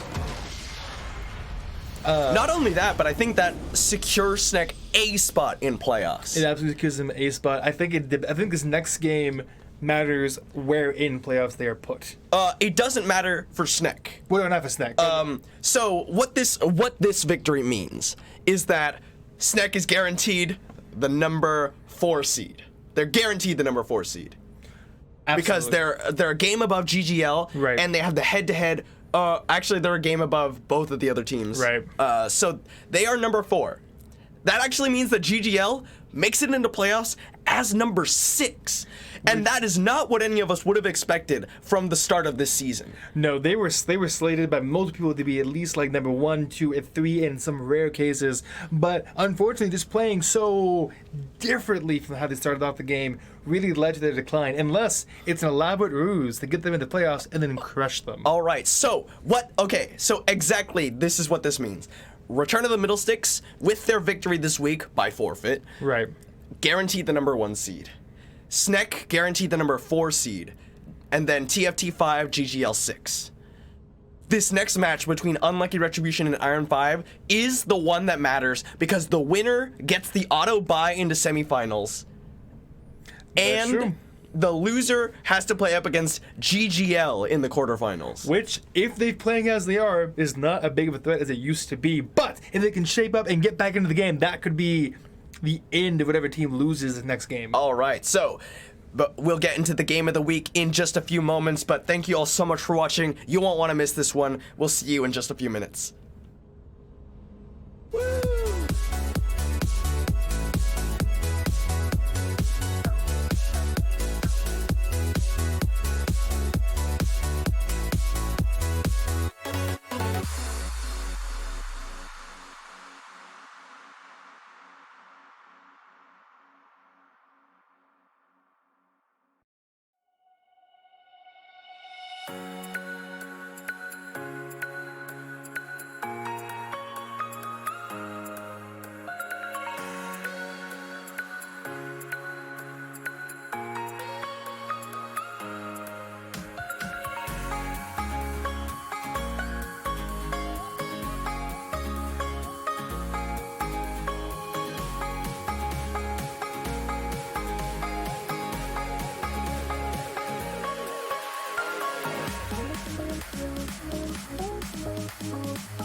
Internet, hello and welcome to what is the final match of the regular season of all of GRLCS Spring 2019.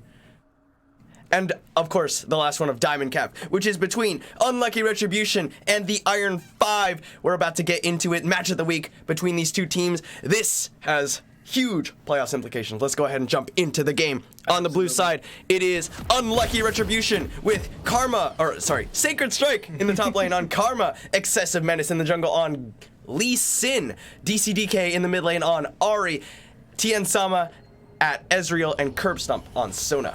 And on the red side, we have Iron 5, General Vici in the top lane with Camille, Aikado on Hecarim in the jungle, with Saber rocking the Ryze mid lane, and it's Chris Not Chris and Randy Newman with Ashe and Soraka respectively in the bot side. Super early war. I guess they're just nervous about the invade to stall all chances of getting. Yeah, the invade. Look at all the CC available on the side of Unlucky Retribution at level 1. Absolutely, man. Have you been hit by the Sona Q level 1? It's honestly game ending. They're trying to stop Tien Sama from getting that gold with Klepto early. You have to respect it.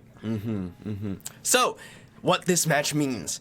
These two teams are going to be your number 2 and your number 3 seed coming into the playoffs. Yep. The question is, which one will be which? Right. The winner of this game gets that number 2 seed, and most importantly, that auto buy into the semifinals. Yep. The loser has to match up against the number 6 seed, now confirmed, GGL, in the quarterfinals. Absolutely. And I have to say, looking at both team comps, I have to wonder if they just rolled dice in Champion Select.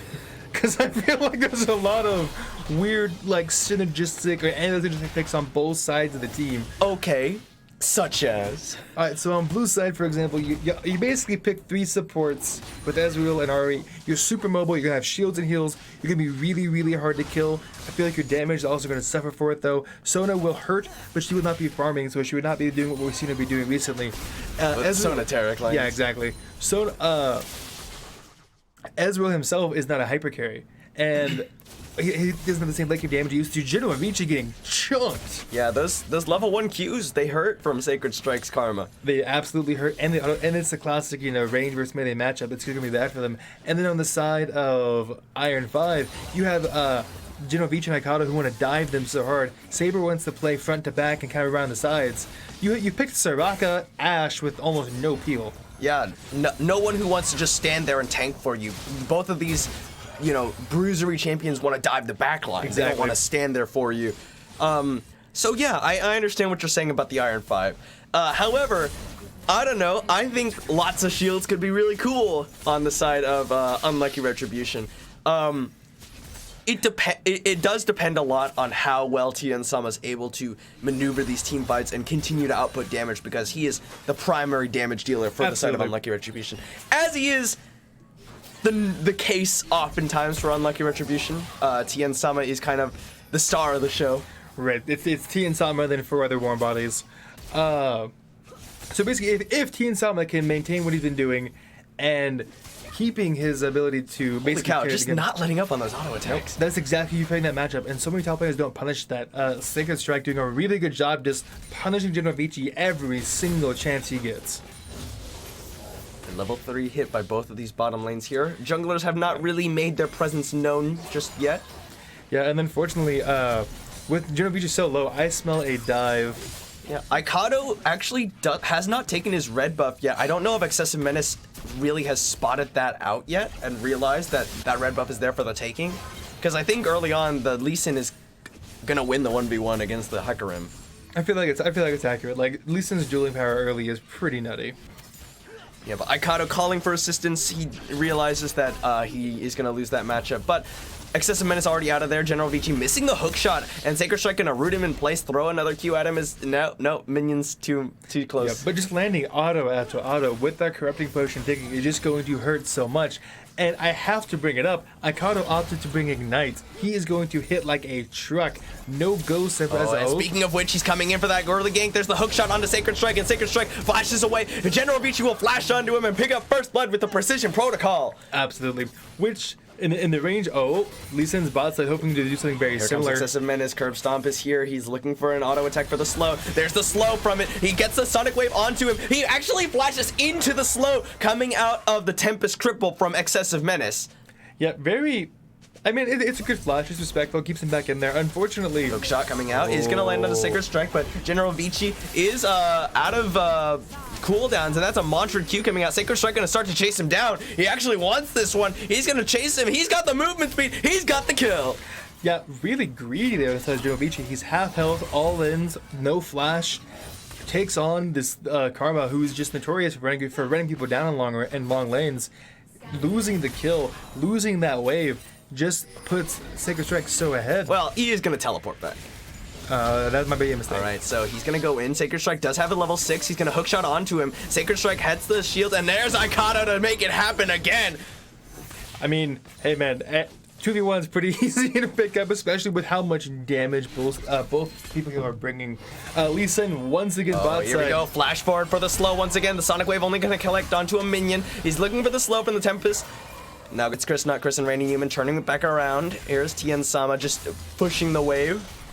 Yeah, and Curb Stomp just flashing to get that slow on Chris. It's not Chris, but it just doesn't matter. Lee Sin not able to find the resonating strike and just not able to get on top of him, losing a lot of pressure. Yeah, not only that, but also he's start slowly falling behind Aikado, which is exactly what the Hecarim wants to do. Randy Newman actually going to interrupt the recall from Curb Stomp and force Excessive Menace to stop as well. He actually stopped all 3 backs there. And he's going to do it again. There's no reason not to. They can't fight him. Like, they lose. They had no HP, they're low on mana.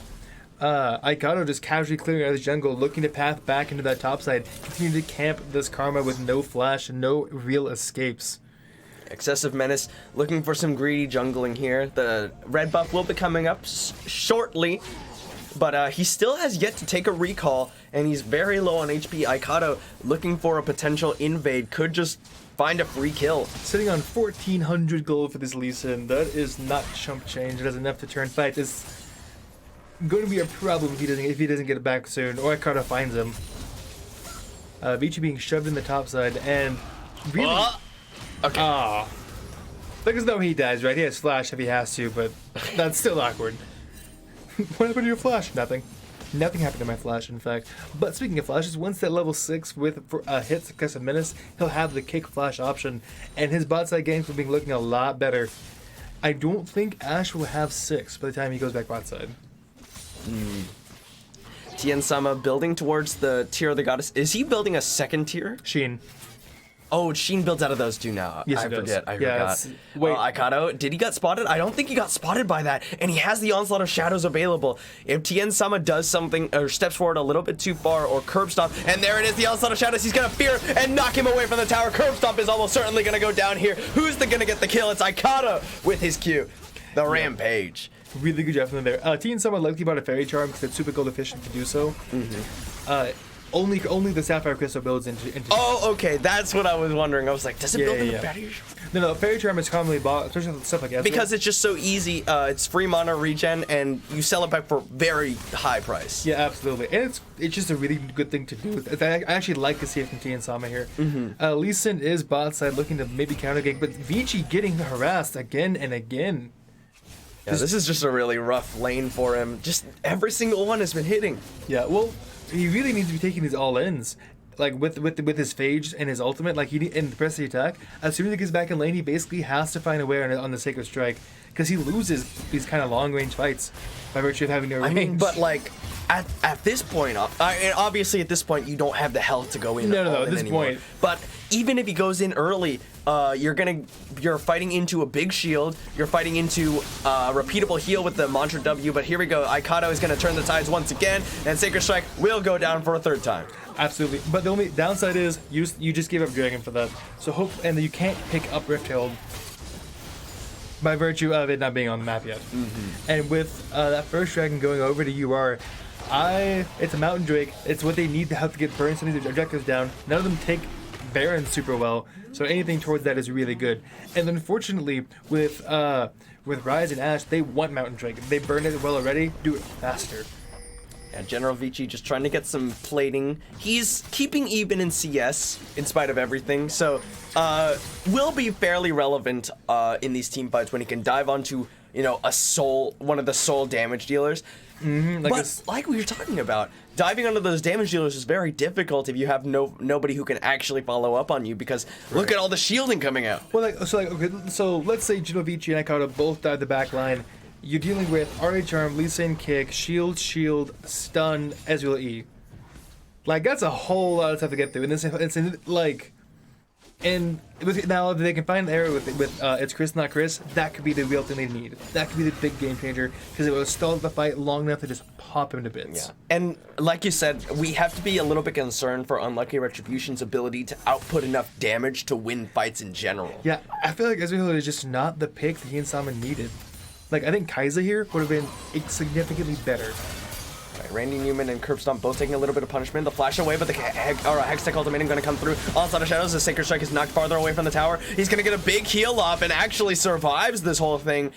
Taking both ults, so Aikado and Sacred Strike. But he may have come a little bit too close. The hook shot going to come through. Sonic Wave not going to connect, and General Vici will get Sacred Strike for his green. He kicks him away. There's the Soraka ultimate. The Wish comes through, and now they're going to dive onto Excessive Menace. Possibly no. And DCDK gonna flash away from Saber, who gets rune prisoned up again. Saber gets a big shield. Oh my word, they're so low, but nobody's gonna go down in the mid lane. Yeah, really well played on both sides. DCDK immediately moving around the minions to avoid that empowered Q from Ryze, which would have spelled doom for him. Saber flashing to avoid the return Q. Good play from both sides there. Though again, I feel like this matchup is super RE favored, so this is good for Saber to be able to scale up and become the Ryze he needs to be for this team. So far, 3K ahead. The top lane's being obliterated. But Lee Sin's found nothing on anybody. Oh. Alright, Tien Sama, though, slowly opening up a CS lead over It's Chris Not Chris. Oh, the Flash Sonic Wave misses. Hits a minion. An Excessive Menace is going to be really sad after that one. He's now down 2 levels to Aikado. Yeah, and that's a lot of damage taken out just now from Saber. Saber has teleport to burn if he has to. He's trying to... Oh, except you have to be careful, Saber. General VG gonna hookshot onto Sacred Strike. He's going all in like you said you wanted him to. He's gonna dodge away from the first Q as well, so for the first time a trade going in his favor. Absolutely, he's finally hitting his win condition of doing that, especially with Sheen on the board. Like, this game is so far going the way of I5. Yeah, I5, they're 3.3 thousand gold in the lead at 12 minutes, so not an insignificant number. Aikado is having a huge impact on this map, whereas Excessive Menace is struggling. Yep, and every single member is oh, General Vici gonna go hookshot onto Sacred Strike. He's gonna put down a lot of damage as Sacred Strike will turn it around with the root. They're gonna dodge away from the tactical sweep as well, so he'll turn that trade right back around. Now, General Vici has Hextech Ultimatum available next, so if it goes quickly enough, Sacred Strike would not have the Mantra W to save him. There's the Mystic Shots coming out. Randy Newman just coming forward. It's Chris Not Chris continuing to shove him in. A charm over the wall. Gets onto Saber. And now here comes Aikado. Okay, Onslaught of Shadows is going to come around. Good dodge away with the Spirit Rush. Yeah, very good job there. I have to kind of question the use of that one. Like, you have seen her ultimate stuff. She should be able to dodge almost every time. And bot side, Lee Sin has returned once more. Will Randy Newman face check into him though? The answer is, it's not a face check, but he gets hit by the Sonic Wave anyway. Enchanted Crystal is going to go wide, and he kicks him straight into the True Shot Barrage. Fantastic play there from you. Are really unfortunate for Randy Newman. Almost, now I'll say, extremely greedy. Gonna go up to harass this Lee Sin, where if he lands anything on you, you die. Have to question it. Yeah, pops his barrier attempting to live, but he gets kicked over the wall. The True Shot Barrage comes through, and it's a kill for Tien Sama, which is, the win condition for UR's team composition right now. Absolutely, and you need it online sooner than later. Karma looks like she's opting for tank Karma, which is into this with what they want to do. I think the right call. You need someone to be harassing, be keeping this Ezreal alive, and he's the one to do it. Theoretically, we'll see. All right, Tien Sama picks up his Iceborne Gauntlet, so we'll be having those slows continuously coming out. Charm gonna land as the root comes out. Saber gonna get caught by the Sonic Wave. The Resonating Strike will follow. There's the Wish coming out. DK is gonna survive. Tien Sama, Randy Newman flash to try and heal him, and now he's dead as well. Twice super unfortunate positioning for Randy Newman there. Good roam on the side of UR's bot lane. Saber almost securing the return kill as he's going down, but just not quite there. A second kill goes over to Tien Sama with the help of Excessive Menace. DK survives ever so slightly, and Randy Newman ends up losing his second summoner spell as well as his life. Yeah, and let's say you get the heal off. What does it accomplish? You flashed your Soraka into the enemy team, obviously. Oh, you're right. That's the play. I clearly need to be more up to date with my Soraka strats. It's okay. Oftentimes, though, Enchanter supports will, I can save him. And just I got you. And then gets mowed down because there's still 4 people there and you haven't changed that. Oh, back. Sonic Wave. It finds Chris Not Chris. Oh, that's a beautiful combo to kick Chris Not Chris back into Tien Sama, who's now on a killing spree. Yep, and so far this game, in the matter of minutes, has shifted an absolute different direction. Ezreal picking up 3 kills. Killing the ADC, getting that lead, the CS lead even higher. Ezreal needed this gold, needed these kills, and he has it. Saber trading nicely into DCDK. And he's so fast, it's hard to land those skill shots, but the Sonic Wave is going to connect. He's slowed up by the Hextech GLP, and they have enough damage. Wow! Excessive Menace is making his presence known. Absolutely. He's like, I'll just farm to 6, no big deal, it's fine. Unfortunately, Saber is super fast, but once it wears off, super easy to hit. So yeah, once that Resonating Strike lands, he's basically dead. Though Aikado did pick up the Rift Shield on the top side of the map with the help of General Vici. Alright, so Excessive Menace stealing away a red buff from Aikado's side of the jungle. Unlucky Retribution looking to push in onto this mid lane. Sacred Strike has made his way down here from the top lane, and so is Excessive Menace. So they really want to pick up Tower First Blood, and it looks like they will secure it for themselves in that mid lane. Yep, and that bot lane tower is looking awfully low for this. Yeah, they're picking it now even. Not to mention the double Mountain Drake as well. Yeah, make him absolute monster. And now that Karma is no longer being consistently focused down. Oh no, it's Chris, not Chris, is in a bad spot here. Excessive Menace, they're spotted out by a ward. A teleport coming in from Sacred Strike. Now Excessive Menace, he's tanking a lot of tower shots. And here's the onslaught of shadows. They fear him back away. A flash away as Excessive Menace is going to be the sacrificial lamb. A botched tower dive completely by the members of Unlucky Retribution. Yeah, downsides to diving tower without any minions is you eat damage. Oh, the Enchanted Crusader connects onto Tien Sama. That's a good crescendo. Tien Sama's gonna flash away. Here's the Hextech Ultimatum, and Tien Sama has nowhere to go. He's shut down by Saber. And I feel like that's how every single fight is going to go. Like once, Tien Sama uses Flash, use Arcane Shift, it didn't matter. Once General Vici pushes his Outplay R button, there's just nothing to do. Like, you're stuck. Yeah, you got a 4-1 and 2 Camille to deal with, and that is not what you want to see when you're a one-threat team. Quote-unquote one-threat team. Yeah. DCDK will be putting out damage, but it's lower than normal because he's gone for the more utility-oriented slow build. Right. The Sacred Strike is out of position, flashes away from the hook shot. He's going to go in, and the Rune Prison and the Silence coming down. Are they going to be able to finish him off? Curbstomp throwing out the shields. DCDK gets the charm on the General Vici, who will hook shot away, but he's followed by the Spirit Rush. Do they have enough damage to finish him off? Reigning Human just throwing down the heals. And he's going to flash, and Sonic Wave misses, but the Wish was baited out regardless. Yep. And speaking, the Wish reminded me, both sides need to pick up some form of Executioner's Calling, some form of Grievous Wounds, something. Otherwise, both like Soraka will keep them pretty healthy. The combo of if Karma doesn't pick up Athene's, I'll be surprised. Karma and Ari's own healing and Sona and Sacred Strike getting jumped on. General Vici gonna be not rooted in place, but forcing Sacred Strike back. Yeah, so hopefully we'll see that coming out from one or the other. Just, I think whatever team does it first starts winning team fights a lot more decisively because there's no more desperation heals to save them. Yeah, I think it's especially important for the side of Unlucky Retribution because Soraka, the champion, is literally a heal bot. The champion is indeed a heal bot. It's an AoE heal bot even. Significantly cooler than Soraka, who has to use some form of measurement with her W. Speaking of, Soraka has finished her Athene's. Sona. What did I say? Soraka. Enchanted Crusader! It hit Tien Sama in the bush, and he's gonna go deep onto him. General Vici flashes for the hit and stun. He's gonna get the redemption off, and it's Chris, not Chris, who takes down his opposite number. Yeah. Apologies. So Saber has found Curb Stomp. He's got nowhere to go. Crescendo is available, and Excessive Menace is here to back him up, but he gets a big shield. And there's the Onslaught of Shadows. He's gonna barrel into Excessive Menace. Curb Stomp, he kicks him out. Aikato on the side. Sonic Wave, Resonating Strike. A shutdown goes over. Excessive Menace gets onto him, and the hook shot will come through, and he'll pay the price for it. Yeah, unfortunately, without Flash, without Ghost, Aikato has no way out. Oh no, Christian is being charmed up. Curb Stomp is going to go down, but they will take down the enemy ADC in return. DCDK with a good charm over the wall. Now, Randy Newman and General Vici backing away. Yeah, unfortunately, a bit of an overstep there on the side of I5.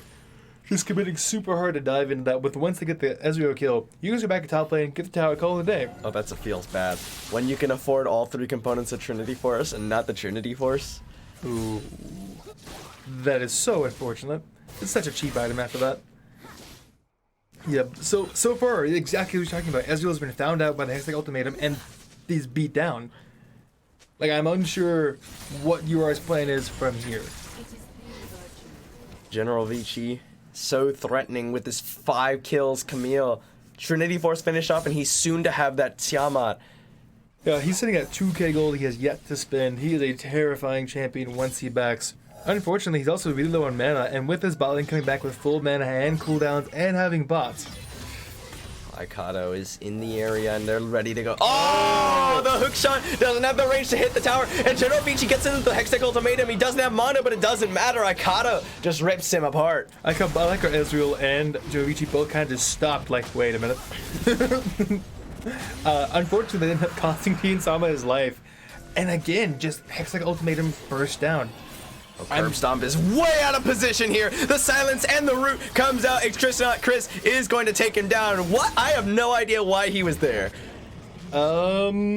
Yeah, Bootless Sona does not run fast. Bootless Sona, and you have no one in the area, and the entire jungle is completely controlled by the enemy. Is Sonic Wave going to connect onto Randy Newman? Oh, baits out the silence. I'm not sure if the bait's worth it. That's a ward. Like, Leeson desperately needs those. Yeah, Sure, but it looked cool. Yeah. It definitely looked cool. I definitely can't deny it looked cool. Style points. Style points indeed. Worth an ultra, as they say. Okay, here we go. There's a Rune Prison That is onto so much Sacred Strike, damage. but there's the Root all following up. Sacred Strike takes a good chunk of damage for his trouble as well, you're right, but nothing gonna be happening here. And Ezreal has picked up a Mortal Reminder. No, just the Executioners. That's the upgraded version, you're right. He has picked the Executioner's Calling. So at least he'll be applying Grievous Wounds. Yeah, which is honestly super important. You need it on that. Again, I just don't think it matters. Alright, so a tower will go down in the bot lane in favor of Iron 5. General Vici's split pushing efforts are going to pay off here. Now, Oh, no. Look at this, they're going to try and catch it. Icata Sonic Wave. Crescendo comes out. They kick him back into the team, and he's going to get the wish and not live through it all. True Shot Yep. Barrage just thrown down just to make sure. Yeah, holding on to the ultimate General super Vici long. looking for the hook shot. Doesn't quite find Sacred Strike with the stun. I don't think he wins that. General Vici? I don't think he. I mean, I don't think he can kill it. I in think he time. wins. Long term. If she, I don't think he can lock down Karma long enough for him to like kill her. Because she has Ninja Tabi, she has Roa, she has her W, she has the shields. Like, I just don't think he can lock her down long enough to kill her. I see. Perhaps. Maybe we'll get the chance to find out.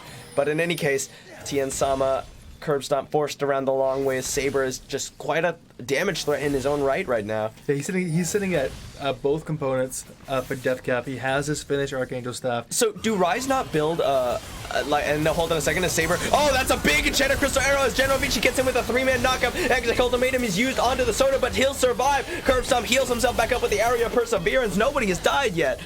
And that's one of those huge downsides. They tried to burst Sona, which isn't the target you want. It's not the target you need. They definitely needed to get an Ezreal there, and without Icato's Onslaught of Shadows, they didn't have the damage necessary to get on top of that. So, tell me, because I'm not familiar with it. Hey, Bill. Rise doesn't build Rod of Ages anymore? No, he has not for a while, not since, I see. Oh, that's a charm, and that's Ikato. He's dead. Yeah, again, the downsides to not having Flash or Ghost or some way out of this. Just, Sonic Wave, and Randy Newman's out of position. But he's alive. Oh, but he's alive. Yeah, he flashed away. Oh. No, he's not. True Shot Barrage comes in from Tien Sama. Saber now surrounded and shut down by DCDK. Now is the Baron the call. They've got double Mountain Drake. Yeah, and I take it back to the way Euro wins this is when I5 just goes in one by one and just keeps inting out twice now. Carlos fallen for nothing. Randy Newman found out they're just not grouping, they're not using their abilities, and that should be a free Baron delivery to UR.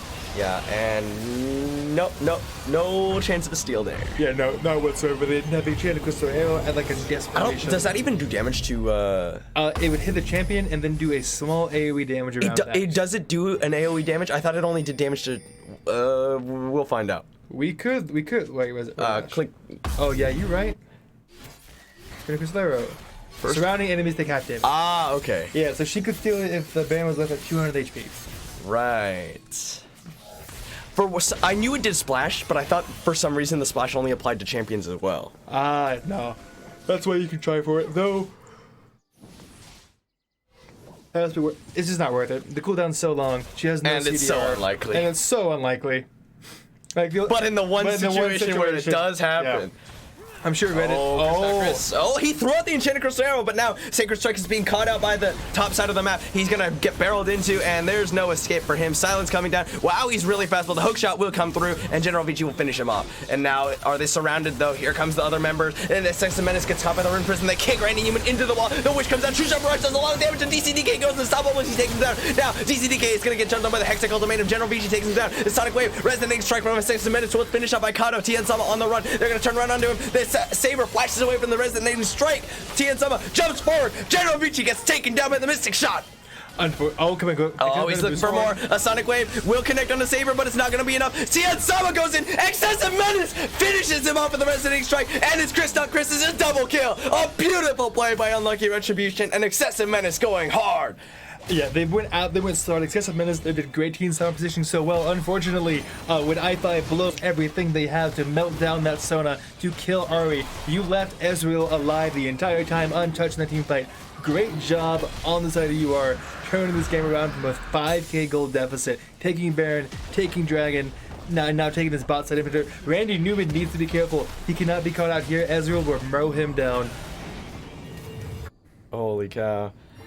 So now and think about what's been happening in this game and realize that it's still 3 towers to 3 towers. No, not a lot of structures have fallen. These teams are both very good at rotating and defending it, or they're both really bad at sieging, one of the two. 60-40, like both teams have so far not been great at sieging, one gets caught over the other, but overall, I will point out UR has 4 elemental dragons. That's quite impressive. Right, and the biggest issue with this, wow, a Rune Prison coming out, True Shot Barrage comes out. That's a lot of healing coming out from Curb Stomp, though. I mean, we're seeing a massive problem here with the fact that I5 has picked up no Grievous runes whatsoever, which means that everything that gets thrown at Ezreal is thrown on their full force.